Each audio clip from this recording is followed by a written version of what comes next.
Kita natin kung talaga tayo ay maisog. Banda rito, mabuhay ang maisog! Sa gitna! Sa kaliwa! Thank you po sa inyo lahat.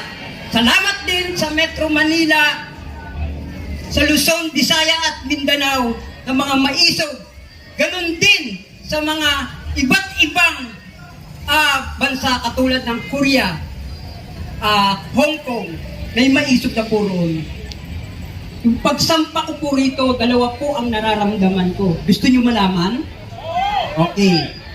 Una, natatakot po ako dahil ako po ay matanda na. Sana po ako ay bilang matanda o senior na, nasa bahay na lang po ako at ako ay nag-aalaga na lang sa bahay. Subalit, kinukonsensya ako ng aking damdamin dahil ang mga orphan po ay nagugutom, walang pagkain, walang trabaho, walang bahay dahil ang mahal ng bilihin. Sino yung mga nanay dito na nagbabudget? Akala nyo ba ang minimum natin, alam nyo ba kung magkano ang minimum natin? Sino makakasagot? Minimum? 645. O, sabihin natin 700. Sige, dagdagan ko na lang. Bunuan ko. Ang total talaga po ng minimum natin ay 600. No? 16 yata po.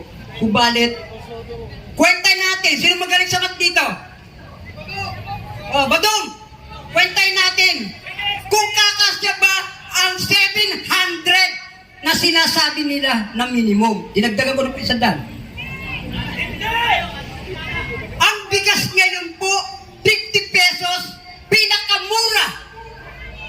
Subalit may sinasabi silang 24 of 37. Kailan yun? Ngayon lang dahil magsosola sila sa 22. Papayag ba kayo? Kwentay natin. Ang galunggong po, yung isang dangkal, 6 na piraso, 1 kilo, 300. 400 po. 400 po. Mamamasahi si tatay sa Quezon City pa ang papasok, uuwi ng Nabotas, 150. Magkano na lang po? Magkano na lang po? 550. Okay. Isang membro na pamilya, isang pamilya, 5 membro, 3 anak. Grade 12 ang anak niyang panganay, grade 10 ang anak niyang lalaki, grade 7 ang anak niyang lalaki. Yan po ay papasok, magbabaon, kakain, at pag-uwi niyan ay may mga project. Huwag na natin intindihin yun.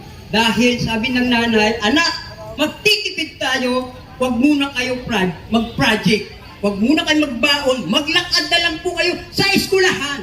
Dahil wala na po tayong budget. 200 ang natitira o 150 na lang po ang natitira. Ito po ang delikado sa atin. Layo-layo naman tumama sana sa kanila. Nagkasakit po ang tatay nyo. 1 linggo po siya hindi magtatrabaho. Saan kayo kukuha ng pagkain ng 1 linggo? Mga nanay! Mangungutang kanino kay Bombay? 5-6 po yan. So, ibig sabihin, ganun po kahirap yung urban poor. Samantalang, narinig nyo ba ang kanilang budget sa SONA? Hindi! 20 million ang isang per head o isang tao ay umaabot ng 10,000. Dahil ang ating daw po sa kanila, 2,000. Kiniwenta po namin, ang per head ay 10,000. Sabihin na natin, dagdagan pa nila ng 1,000 yan. Sige, dagdagan nyo ng 1,000. 300 na po sila. May 6,000, 6 plus pa. Biro mo po yung pera na yan. Samantalang tayo'y maraming nagugutom. yung karsada ay lubak-lubak. Tapos sila, 6,000, isang tao, kakain lang. Oh, lumaki na yung tiyan nila roon. Ilang araw ba sila sa Congress? Isang taon? O isang linggo? Wow, ano? Okay. Patuloy pa natin, hindi dyan natatapos. Narinig nyo ba nung nangampanya sa kanya? Nangampanya sila. Ang sabi niya, bawal magkurap. Sabi niya, bawal magwaldas. Sa kanya nang galing po yun. Bakit ngayon 20 milyon ang kanilang ginagasto? Sa ano lang yan po? Sa pagkain lang nila. Nakakakilabot yung nangyayari sa bansa ngayon. Pangalawa, hindi lang po yun. Ang pangako niya sa Urban 4, bibigyan ko kayo ng pagkain sa inyong habag, sa inyong lamesa. 2 taon na po siya na nagsosona. Anay na po yung lamesa namin. Tinapon ko na sa basurahan dahil wala namang nilalagak na pagkain na mura. Bagkus ay tumataas pa. At yung mga manggagawa kanina natin nagsalita ay bumababa yung sahod. Hindi na po angkop ang pambili nila ng pagkain dahil kulang ang sweldo. Ang sabi niya, bibigyan ko kayo ng marangal at mataas na sweldo at pabahay ng Urban 4. Ang tanong na naman natin sa Pangulong BBM, Pangulo, asaan po yung bahay na andyan? Sino po ang nakatira? Taong City Hall, taong barangay, asaan po yung Urban 4 dyan? Nakatulad namin. Dahil kami daw, hindi daw namin kaya magbayad. Dahil kami daw ay basurero. Kami daw ay nagkakalakal. Qualified ba kami doon? Wala kami pangbigay, wala kami SS, wala kami pag-ibig. Kayo, qualified ba kayo? Kung ang trabaho nyo, marami dyan namumulot ng kalakal, marami dyan namumulot ng basura. Wala ka ba ng National Housing Authority yan? Di ba po hindi?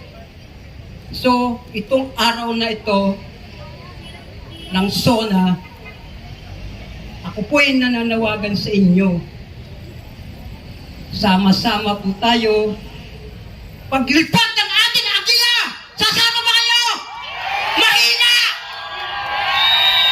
Malapit na po tayo. Malapit na lumipad ang ating agila. Anong lugar po ito? Ilang hakbang na lang po nasa... Okay, sabi niyo yan. Anong gagawin natin? BBM! Kayo nagsabi niyan, hindi ako. BBM! Bakit? Bakit? Dahil nga yung mga pangako niya, hindi niya tinupad. Another na naman ng mga ngako siya sa 22 doon sa Congress. Ano na naman kaya ang papabangako niya? Wala na naman. Kung hindi, puro kalukuhan, puro pambubuli, puro pangako at napapako. Andito yung mga maisog